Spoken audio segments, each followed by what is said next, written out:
And we're live. Hello, everybody, and welcome to. Oh, that's a horrendous start. Hello, everybody, and welcome to Forever Rugby on Forever Sports Thursday night. We are live. It is been a week, been a long week, but we're almost at weekend time, and we're almost ready to watch the third round of the United Rugby Championship, which will be our core focus for tonight's show. We're going to be joined by Carl in just a bit. We're going to be sort of talking through the rest of the URC fixtures coming up this weekend, and yeah, so we're going to be sort of going through that and just sort of talking about what we can expect over the next couple of days in terms of the rugby and stuff like that. Apologies for the time. It was supposed to be live at 9 o'clock. We kept trying to resave the time and it just wouldn't revert back to it. So, so unfortunately we had to that was the reason why we didn't go live at 8. There was a couple of issues with the software that we do use. So apologies for that. We'll make sure that will be sorted for the weekend. But let me know how we're doing. How are we doing? What's the story? Are we? How's the week been? Obviously, we won't have that many people on yet because unfortunately we had a couple of issues there. But welcome to Mark Glover, who's the latest member of the Forever Sports Members Club, and let me know how the week was, how the week's been going, and stuff like that, and what you're excited to sort of see this weekend. Let me know what your sort of predictions are for some of the games, stuff like that. Which is the one sort of game which is standing out for you this weekend? And we finally got confirmation about Rassie Erasmus's hearing, which is quite cool. So we'll talk a little bit about that as well. It's a normally big bottle of water. That is all we had. That's all we had. But Josh, let's settle in. Let me know where you're watching from and stuff like that. And once again, apologies for the issues, technical issues, the internet. I mean, the technology just loves to hate you sometimes. So unfortunately, we had to adapt. But yes, good evening, Brady, who says, can you tell me the Stormers team for tomorrow? As far as I know, I do know that the Stormers team is being announced tomorrow morning. I can tell you exactly what time. We will be at the press conference as well. So I usually release it about 11 o'clock, so that's standard time. Let's see what time the release is. Where are you? Here you go. 11 o'clock or 10 o'clock British Standard Time, the Stormers team will be announced. So 11 o'clock Standard Time, and then this press conference at 2 o'clock, which will be in, and we'll post that up tomorrow night. And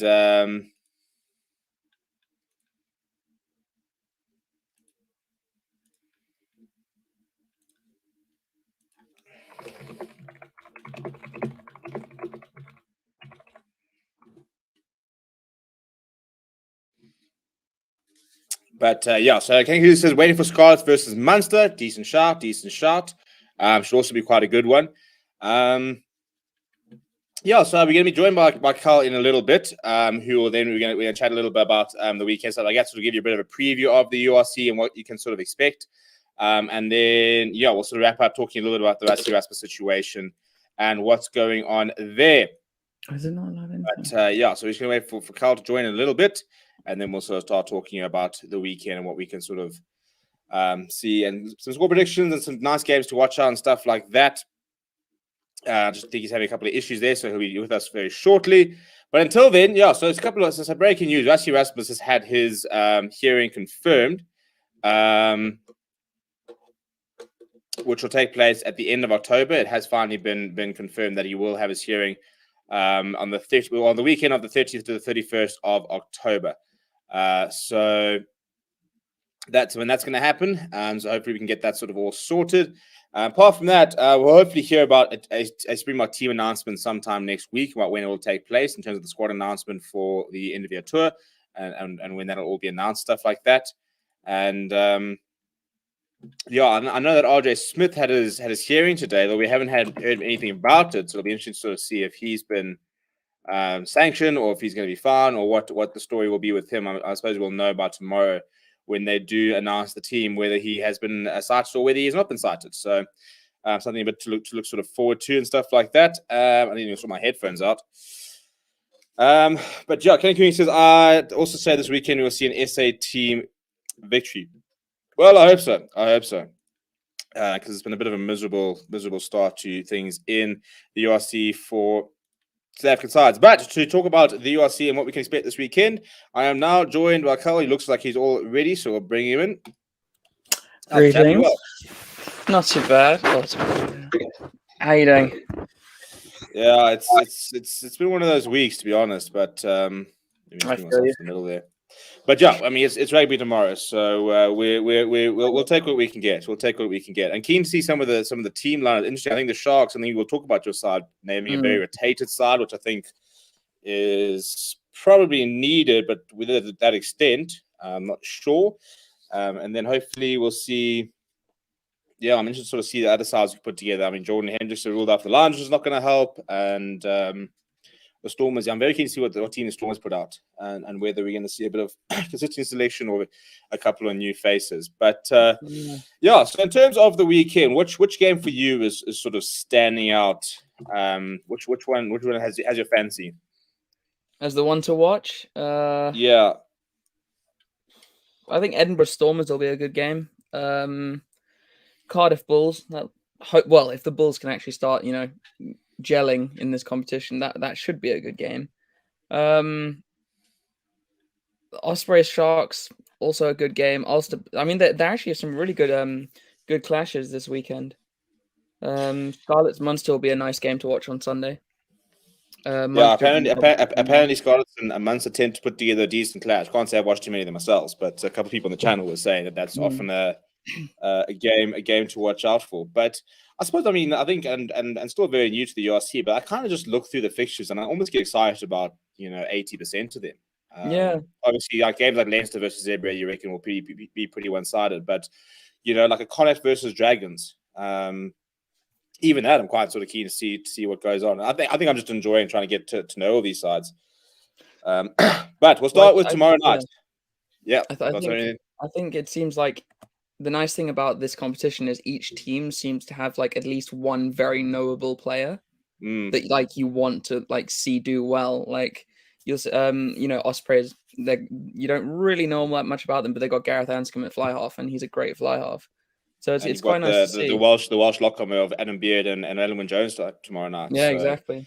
And especially after having seen the British and Irish Lions, I think a lot of the SA fans are a little bit more in tune with player names and sort of, oh, that's that player and stuff like that. Yeah, exactly. Yeah, you're talking about the Sharks lineup. I actually quite like the changes that have come through for it. I think they were needed. It's good to see Volmink back. Yeah, man's got chas. You don't give him half an inch because he will punish you. Quite a lot of changes in the back line, which I think some big calls. And Cohen Bosch dropping out of the entire 23. Well, I mean, he hasn't been on top form. His kicking has been okay. I think the rotation is good, and get someone else in. See if they can do a better job and give him a rest. Yeah, I suppose going with the 6-2 split, having Ruan Pino there who can operate 10 is such a nice player to have from a coaching perspective, because you can now go with the 6-2 split and say, right, we can go with Nahamba and Werner Kok, because Werner Kok can cover the centers and the wings, and we can put Butch Chamberlain at fullback if we need to, and Ruan Pino can operate at 10. So it's having those players like Ruan Pino are a dream. It's like having your France Days and your Damien Willemses, where you've got those players which cover more than one position. What do you take on the 6-2 split? But I mean, he's just so classy though. He's just so classy, I don't know. Like when I was watching him at Glasgow, he seems.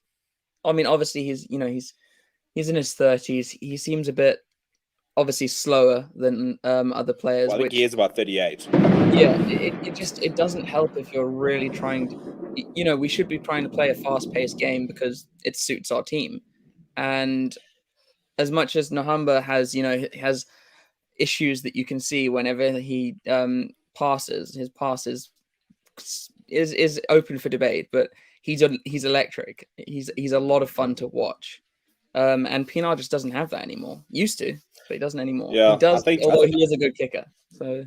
Yeah, no, that much you got. I suppose it's just that sort of calmness and those are the conditions, I suppose it's a bit of a 50-50, isn't it? You go to Europe, so you expect to play teams which are very disciplined, which are very structured, which very much have very good set pieces and stuff like that. And I suppose maybe the South African sides have been a bit guilty of almost trying to to sort of stray away from their DNA a little bit. And I was reading an article today saying that there could be a certain amount of, we saw that with the Stormers in the first half, of having played in Super Rugby for so many years, there is a little bit of that flair across some of the South African sides, because you do have to play quite a quick pace game. You have to start developing that offload game, which you sort of do by playing teams with fantastic offload games. So it'll be interesting to start seeing if teams can keep their flair. I mean, the Sharks, when a game gets loose and the ball gets thrown around, that was the Sharks we saw last year in the Super Rugby, who were dominating teams and was very watchable. So yeah, it'll be interesting. I think and that's like, as a Lions fan, I think that's the only way the Lions can actually do anything.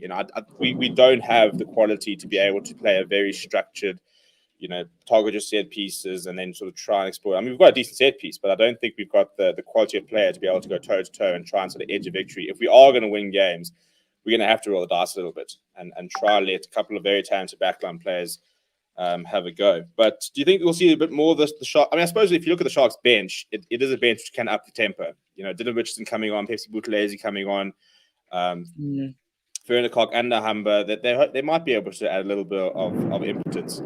But also a nice chance to see. I mean, I'm very keen to see James Fenter get a run out. He was playing very well last year. Henko Fenter at 8 is interesting as well. What are your thoughts on the Sharks, on that Sharks team? I always worry about the front row. I don't think Intutuka Mkunu is a good enough scrummager. But what's the chat there? For me, I worry more about Thomas du Toit because he has a habit of giving away a ton of penalties. But again, he's 135 kgs of, we're not moving. So, you take the good with the bad. I think when I look at it compared to when they played Glasgow and how they played against Glasgow, I'm happy with the changes. I'm not a massive fan of Werner Koch at the moment. Like, I totally can see the reason he's there, and he is an incredible sevens player. But I just don't think he has impressed much at the Sharks. I don't think 15s is his game. And I'm really hoping that this new 12 and 13 combination will actually make our midfield less loose, because our midfield in watching that game in Glasgow, it was just, so open, and they could basically stroll through our 12-13 channel. So I'm really hoping that now that Ward's back at 13, there'll be some big hits and kind of stop them before they get over the gain line. I mean, Werner Cox had a strange start to 15s because he was on the wing and he tries hard and you kind of sort of think that he doesn't really have the pace of the wing. Then he had 2 pretty decent games against the British and Irish Lions. He had that one game where all the British and Irish Lions fans were like, who the hell's this like? Why isn't he? And people even started talking about a Bok call-up, which we were saying is a little bit premature. But it's just, it's interesting how he's just been so sort of, I don't know. I think it's almost like a case of it's a bit like Ruanel, I think, where you have games where you can sit there thinking, yeah, there it is. And then you also have games where you're thinking, it is more sort of the sevens player. But so I don't know. I think he's a frustrating player to watch because I think he's such a hard-working player. You want him to succeed, and you want him to, and he's got everything he does on paper, and he's got the skill set to be able to succeed. It's just whether you can translate that into form. I think he has the issue of he's working too hard. It's kind of like it sounds as stupid as it is, but it's the kind of thing where you need to relax and you need to trust the system rather than just try and do everything yourself. And I feel that's exactly why there's often these overlaps happening where he rushes up, gets caught out, and then there's a huge gap there. And it's because he wants to make the impact, but doesn't really rely on the rest of the team to help him do it. And he can be a very good player. He just needs to get that right. I suppose it doesn't also help, but they don't currently have, a bunch of an experienced 13 or much experience in the 13 channel in the team at the moment. I mean, Jeremy Ward himself is a converted. He's usually at 12. Marius Lowe 12. Murray Costa also at 12. So, I mean, it's one of those things where, I mean, when Lukhanyo comes back, that's the perfect person to try and sort of learn about. I think you're dead on right. It's understanding when to get involved and when not to get involved and not to be there. But I feel like it's kind of in the last couple of months, it's probably sort of demonstrated the lack of depth at centre. And I still think that Sharks inside centre would be a nice position for them to strengthen because Esterhuizen left from last year and Lukhanyo Amzi gone from the box. And now they're sitting there going, Well, Marius Lowe has his days. Jeremy Ward's a very good tackler. We don't really have that sort of class centre who's been there, done that, understands the system, understands exactly what to do. It's kind of like you've got like four players who are sort of all contending, and they've never quite managed to sort of hold down a spot, never quite managed to solidify. I don't think any of those players have ever been sort of first choice throughout an entire season. They've felt confident week in, week out that that's their jersey. I mean, I know it was a while ago, but I saw that the Sharks had signed Ben Tapuai. Where is he? Is he not joined the squad? I know. I mean, I saw that today. Your Jacques, the Argentinian fly half, has joined up with the squad. Yeah, Vanilla. Yeah, which is quite, which is really yeah. I mean, you're talking about the fact that this backline, the Sharks backline.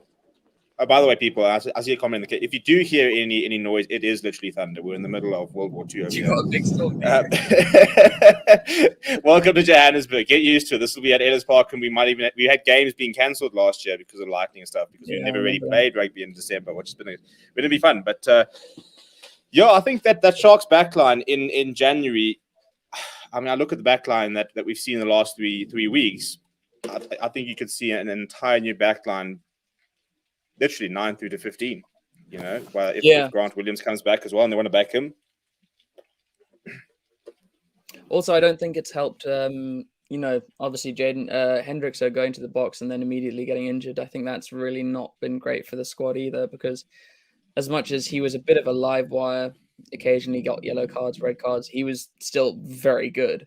He's a very good player. I think he's a class. I think he's got Springbok 50 cap material. In terms of his ability written all over him. And I think that, sorting out the mental part is quite an easy fix. Of all the things to do, to be able to just say, calm down is one of the easier things to fix. But he's got all the natural ability in the world.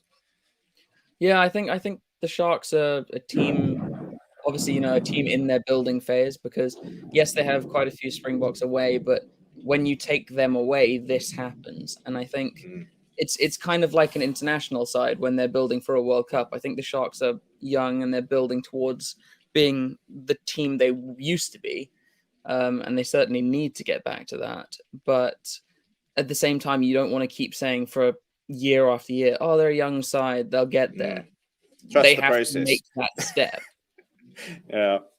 No, I think it's and as a Lions fan, unfortunately, that was kind of us for years and years and years, where we kept, and then we suddenly had this team for 3 years, and we're like, fantastic. Now this is where we kick on, and we decide, no, we'll just let everyone leave and then go back to the beginning. But in terms of a couple of comments in the section, Kenny Kuhn earlier says, I chance to see Jason Jenkins in action as well. Heard from some Bulls fans considered for box squad for the Lions tour. Yeah, he was on the cars. Munster had to come from behind to beat them with the last ditch penalty from inside their own half last season. That's how close it was. Good evening, Cammy. Hope you're well.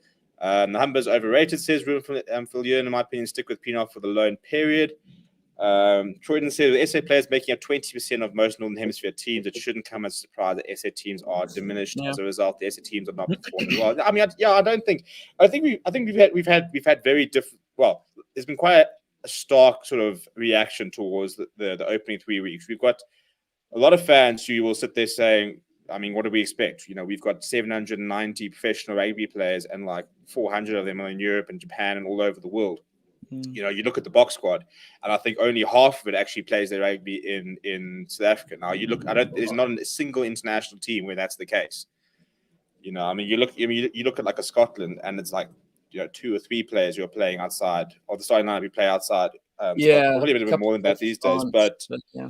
But in France, they're all sort of in the top 14. England, majority of them are all in the Premiership. Ireland, you have to be in Ireland, so it's a very unique case. But I still do think that the SA sides will get there, and I'm hoping we'll see some more players coming in soon. Paulo says, give them another season to pick up, understand the structures within 50-man rugby. Agree that the Sharks need a through and through 12, and then try to the SA player. We've done that comment as well. Yeah, so he's talking about Cock. Paulo, I think it's exactly right. I think a season, but I also think a season with Lekanya as well, just to sort of be able to watch. I think that's one of the reasons in terms of having mentorship why I'm so excited about want to see the Simelane in the next couple of months, because he's literally got Jacques Fourie as his mentor at the moment. As a centre who's got everything but a bit of a sketchy defence, if there's one centre in the world who can sort out a defence, it should be Jacques Fourie. So, but I mean that Sharks coaching setup, what's your opinion on the coaching setup? I mean, I think you guys have loaded it with some top quality people, but do you think Sean Everett is the right person to be heading it up? A lot of Sharks fans on social media and stuff like that have been calling for him to actually get the hook. I don't think just yet. And the kind of the rotations that he's doing now, I think, are certainly at least an improvement from Rob Dupree, because I could not stand him as a coach. He essentially ruined Cohen Bosch's chances of becoming a full-fledged Springbok because of Rob Dupree. Although I do miss having the two brothers. I mean, the two twins. They were incredible for us. So I think he's been handed a difficult position, because when the dad left, the kind of all three sons left, and that kind of at that point, apart from Bosch, was basically our team. That was kind of where everyone expected us to really push on. Yes, we still have our Springboks, which is great, but again, it's not helpful when they leave. We need to have backups, and we don't have that at the moment. And the weird thing is the Sharks have a huge pull for very good rugby schools in the Midlands and KZN, but you guys have basically used the Capers Academy for the past decade. Yeah, and it seems like they just either they don't keep the right players on, or they just make the wrong decisions regarding the players they get through the academy. I mean, I had a school friend, Tristan Blurt, because he was at the Sharks Academy and he was with the team for quite a while. Never used by Rob Dupree, but one hell of a player. And he got sick of it and he decided to leave, and I'm not surprised. I don't blame him. Yeah, I mean, a lot of people worrying about like losing Evan Lewis, but I think that was just a case of he wanted to go back to Cape Town. But I mean, I was actually having a look at it because people were talking about the player drain and stuff like that. And I must admit, I look at the Sharks URC squad, and I'm going through it now on the website, and they've added. So they've got Ben Topua here. I don't know what his story is yet, but they've got Bonito here, and I think that I look at the squad, and I think this is a better squad than you actually had in Super Rugby last year. I think you've lost Esterhuizen and you lost a lock who I can't remember, and there's a couple of players. But when I was going through the Super Rugby squad that was announced, I was comparing it, and I'll try and find it here. I'll try and see the players you've lost, because I mean I think you lost, as I said, Esterhuizen was a big one. Yeah. Just let you know, I'm going to have to go in about 3 minutes. Yeah, that's fine. We'll wrap up our chat about the Sharks, and then we'll move on. But yeah, but yeah, I think in many ways, whilst everybody else has sort of faded, I think you guys have got a better squad by the time you added the likes of Bonito, Ben Tapia, and Tino Richardson's come through, Percy Bootlege's come through. You've got Sia Khaleesi now. You've got Bongi Manambi. So, I mean, I really want to see Ben Tapia starting at 13. He was incredible for the Reds while he was there, and he is an out-and-out 13 that we really need. He's a hell of a runner. He hits hard. Yes, he's a little bit on the older side, but at this point, we just need someone who's going to tackle the shit out of whoever runs at him. And then, so who you backing as your 12 if he's going in at 13? I suppose until Lekanya. I suppose when comes back, it'll probably be 12, 13 there. Yeah. But who do you back as your 12 until then? I don't know. I like Jeremy Ward, to be honest. Like when he's on playing well, he does some ridiculous stuff. And he hits so hard. Like I actually really enjoy watching him as a player, and I was so happy when he came on in Cox Players, because it changed the entire game against Glasgow, and we got a decent amount of ascendancy in the game. Not enough. One of the best defense. I mean, he's always, you can just, even at Varsity Cup level, I remember watching him at under 20. He just you send a hospital past someone, and that's his bread and butter. Yeah. But yeah, we'll let you head out. People, yeah, you can catch Carl tomorrow night. He will be taking you guys through the Sharks game, so that's why we're talking about that. So hang out with him tomorrow, and enjoy. Hopefully, you guys can get a victory under your belt. Yeah, I hope so. Hey. Cool. We'll see you tomorrow. All right. Check you tomorrow. Cheers, man. Right, so that was Carl Ashley, one of the new presenters. Everybody's seen quite a bit of him, and he'll be taking, as I said, he'll be taking you through the Sharks game tomorrow, so I can take these off.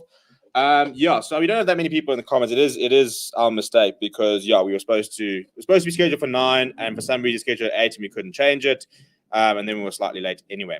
But anyway, we will push through, and we'll push through for another half an hour. We've got lots to talk about. We've spoken a lot about the Sharks now. But in terms of the rest of the URC, and if the Thunder could just not, it would be fantastic.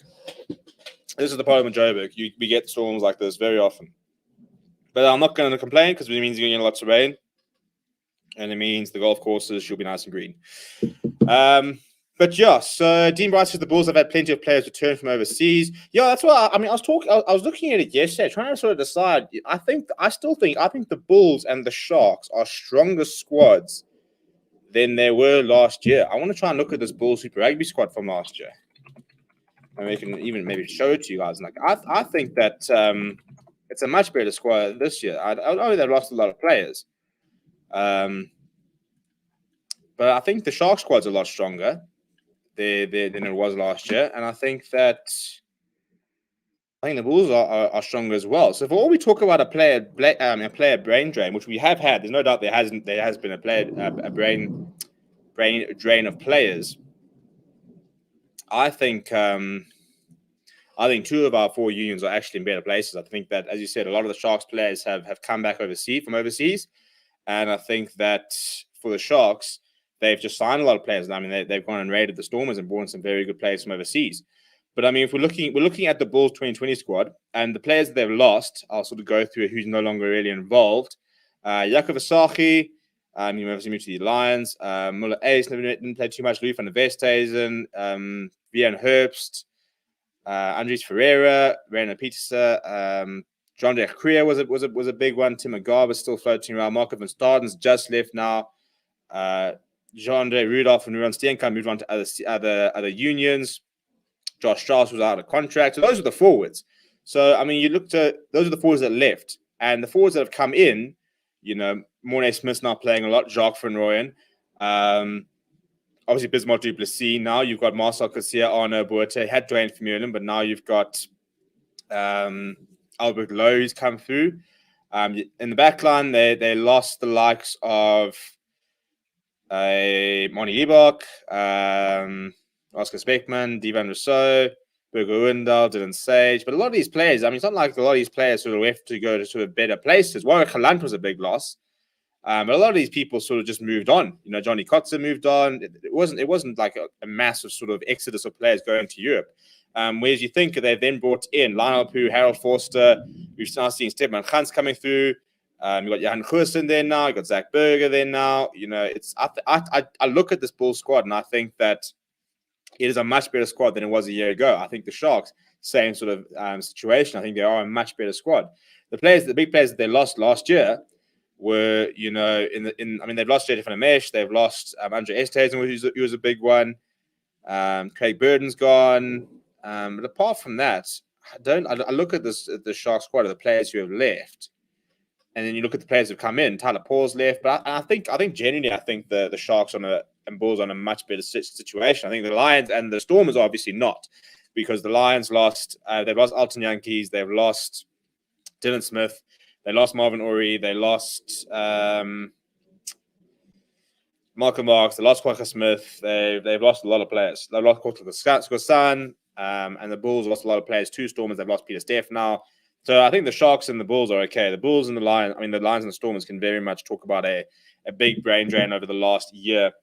Even Aiden, who says, was so weird seeing Argentinian playing for Munster and not SA. Anyways, I see that Argentinian Flower was in the Sharks training facility. Yeah, Benito is there. I don't know if it means he'll be back available for next weekend, but it'll be quite cool if he is. That one game before he probably rejoins the Argentina for the rest of the end of the tour. Christopher Samos says, I think we should give our SA teams time to blend into URC. We definitely will start doing better later in the tournament. Is staying still with the Bulls? He is. Yeah, he will.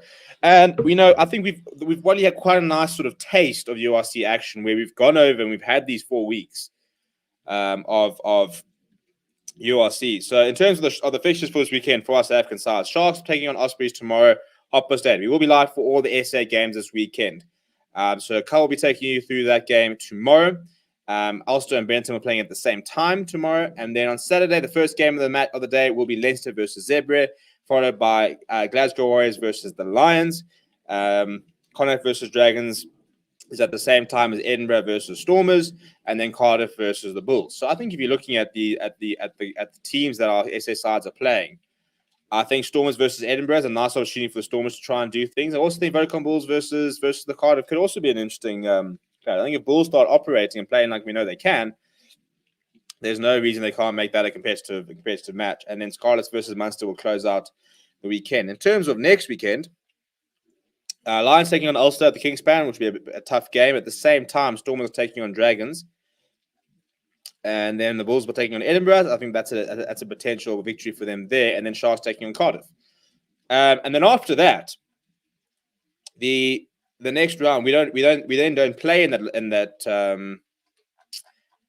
next round after that, which is round 5, which is Friday the 22nd of October. We don't play in that round. We will come back, so it'll only be the Northern Hemisphere sides, and then we start playing again in the 6th round of the URC, where we host teams, and Stormers are hosting Zebra, so right at home, that's a perfect opportunity for them to get a bonus point victory. Sharks hosting Scarlets, Bulls hosting Munster at Loftus Versfeld in November, and Lions hosting Cardiff at Emirates Airline Park. And I think when we do have these teams down here, and hopefully now that we're off the red list, we can get that done, I do think we'll see much, much, much different results, very different performances. You know, it's one thing to struggle in Ireland. It's a whole different thing to say to a let's say a Scarlets, listen, you need to travel down and play in the humidity of Durban in November. Cardiff to play at altitude at Emirates Airline Park on the 28th of November. It's going to be hot. The altitude will definitely come into it. It's going to be dry. It's going to suit the way the Lions play rugby. So it's a whole different ball game when all the teams start to travel sort of to and fro. Dean says Bulls and Sharks should be in top 8 by end of the season. Everett might be out of his depth. Not impressed with Dobson since he took over with the Stormers. Look, I think the one thing you can say with Dobson is at least with Everett, is at least they've given him a good coaching staff. You look at the Sharks coaching staff, and they've loaded it with some top class players. They've taken Warren Whiteley away from the Lions, for example, but I want to see if they've got the full list of Sharks players here.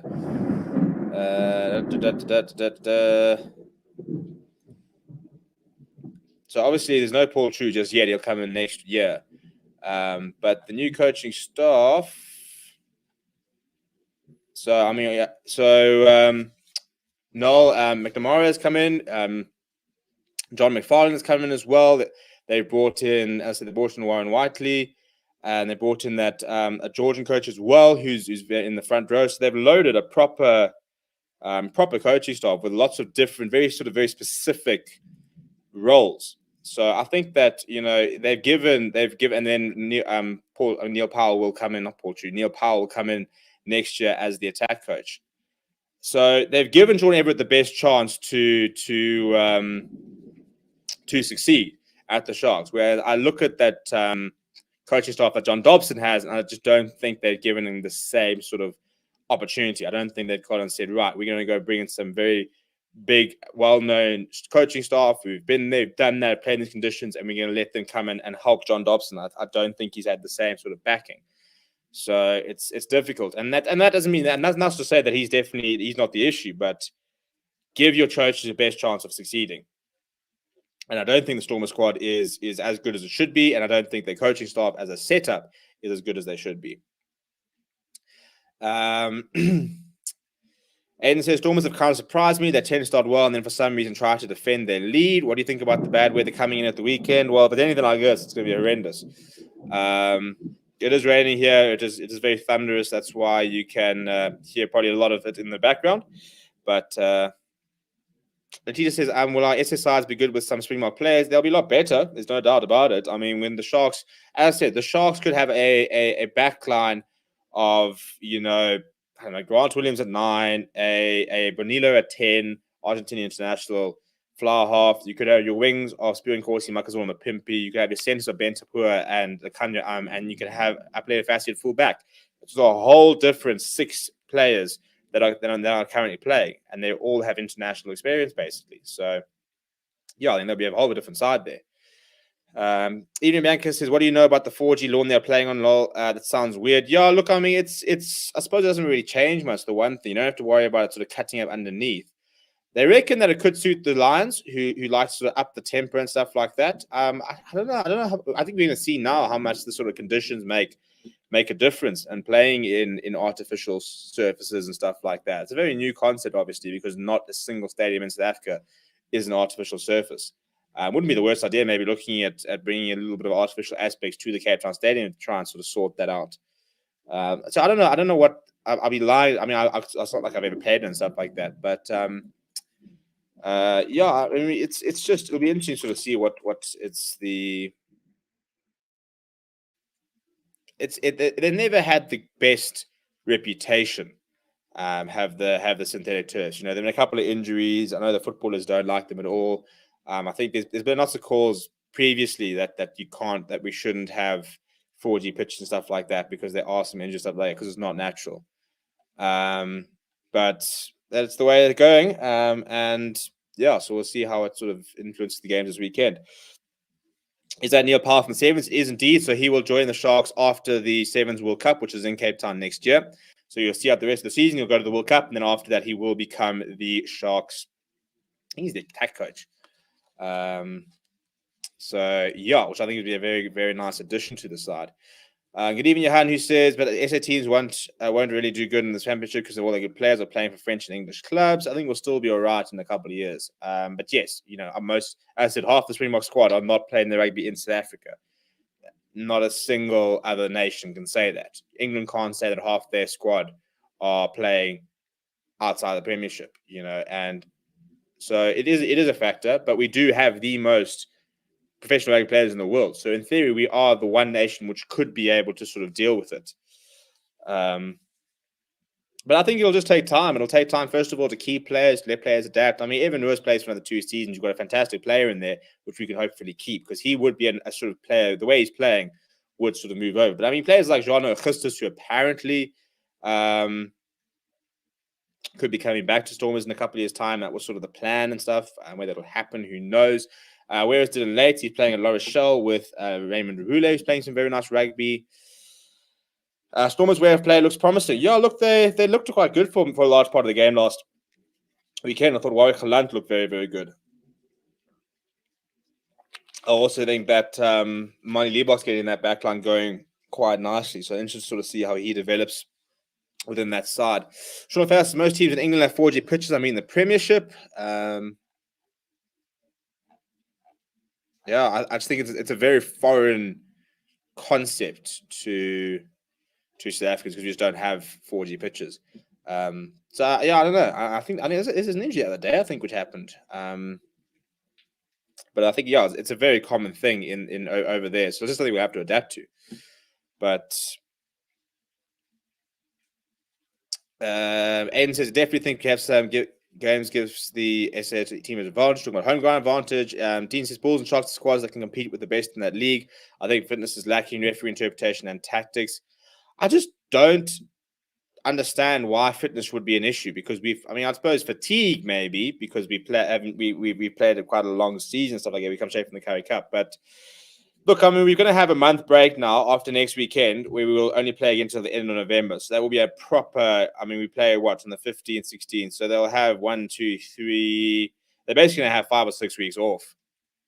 So they should be very refreshed, and then they come back for like 2 or 3 games, and they finish for the rest of the year. So there should be no excuse come sort of January, February that we aren't back at our best and peak fitness. It is to have a bit of a big Christmas dinner, but Scott Graham says the Lions won't like the Scotstoun with the bad weather coming in at the weekend, or do you think the Lions will be okay? I'll be there. We'll enjoy that. Feel free to send photos to Stephen at Fair Sports there.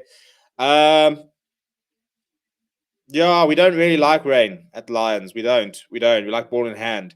So if it's going to rain, it probably won't. It won't suit us. But well, having said that, let me give some credit to them. Their set piece was very good last week. You know, Cardi Sardi is a very good scrummager. We haven't named our side, so we've no idea what to look for. Eddie Fisher will be in for Jordan Hendrickson. That much we know. Which is all right. I think Eddie Fisher is a good player. I'm just bleak about Jordan Hendrickson. So I suppose it comes down to whether the Lions pack and pitch up. which they often haven't, unfortunately. We'll see. We shall see. We'll be live for that, so you'll get to watch me either celebrate or cry in angst.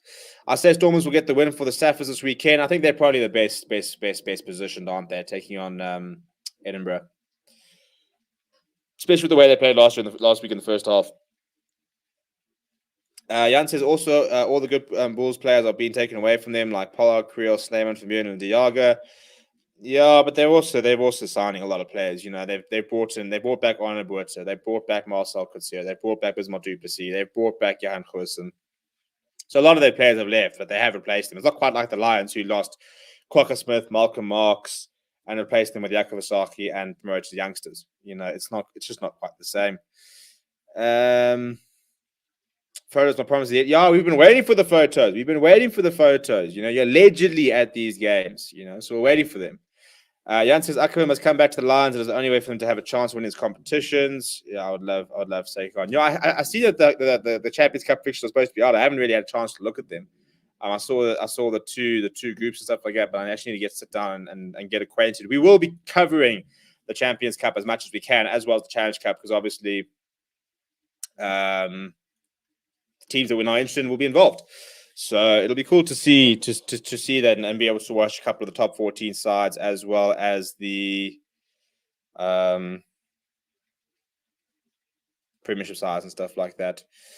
Are Edinburgh good at home? I mean, look, I think most teams are good at home, but I mean, I don't really back the Sharks versus Ospreys tomorrow. I've been quite impressed with what I saw from Ospreys so far. I don't really back the Lions. I think the Bulls got a half chance against Cardiff. Depends. We've seen such a different Bulls to what we're used to seeing. So yeah, it's a bit of a strange one. Sorry, Mr. N. What's the story with Connacht and Jake White? Yeah, I mean, I didn't see Jake White say it, but they're not happy because basically I think Jake White was saying that players who can't make it into Ireland or at other provinces sort of drop down to Connacht to try and earn themselves a contract to a better club, and basically sort of implying that they're a bit of a stepping stone club and that you don't really make Ireland if you play for Connacht and stuff like that. So they weren't particularly impressed with the comments. Both Finlay and Andy Friend in their press conferences had a bit of a go at them, at him. And look, I mean, he did have to eat his words because I think he kind of did downplay Connacht as a team and then got beaten by Connacht. So it was a little bit funny. But that's Jake White for you, isn't it? Mona Skuman has left. Ken Coons basically Munster versus Castries Olympic is the most common fixture in the Champions Cup history. Well, there we go. We can watch we can get used to it, can't we? Where's Jan Surfentane? He's at Montpellier.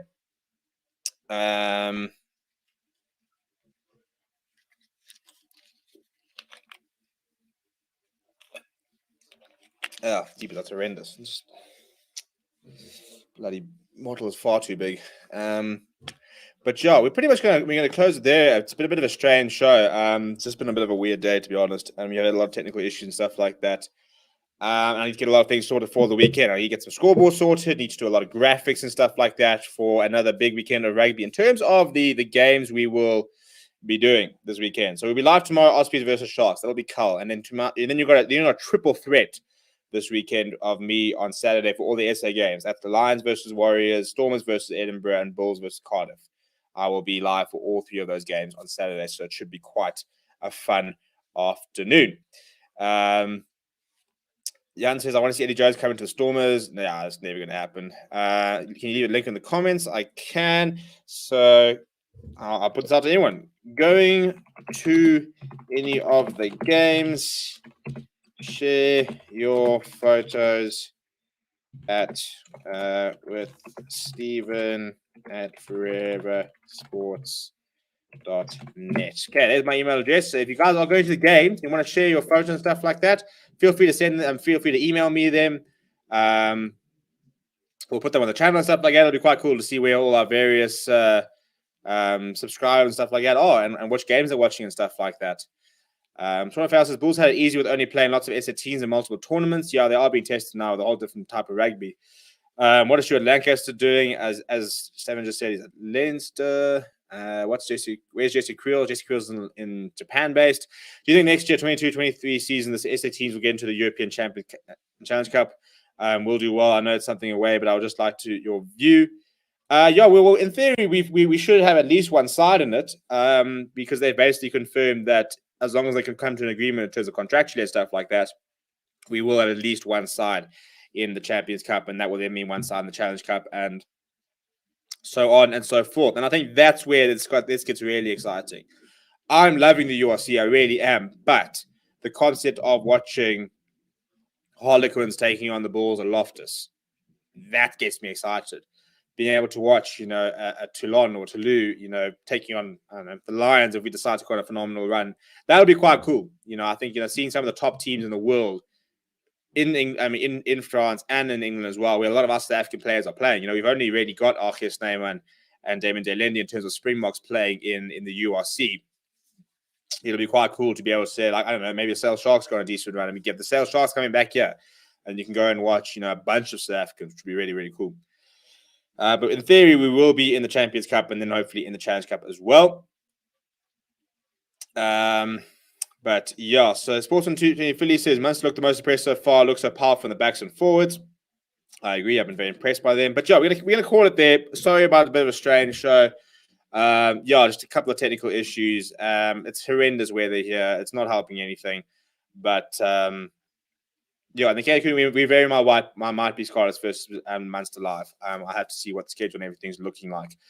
Please do keep well, everybody. Keep smashing that like button. Keep subscribing as well. We went over 2 million views, went past 2 million views yesterday, which is very cool. Now pushing for that 10,000 subscribers by the end of the year, which would be phenomenal if we get there. So if you haven't subscribed and you are watching, please do subscribe right now and help us get down to that big 10K mark. Thank you very much for watching. We'll be live tomorrow night with Carl. Obviously, we got a lot of match previews coming out tomorrow morning. We've got the Ospreys versus Sharks one out, and then tomorrow we'll have the other South African ones out, and we'll see if we can do a couple of others as well. Keep well, smash a like, chat to you guys.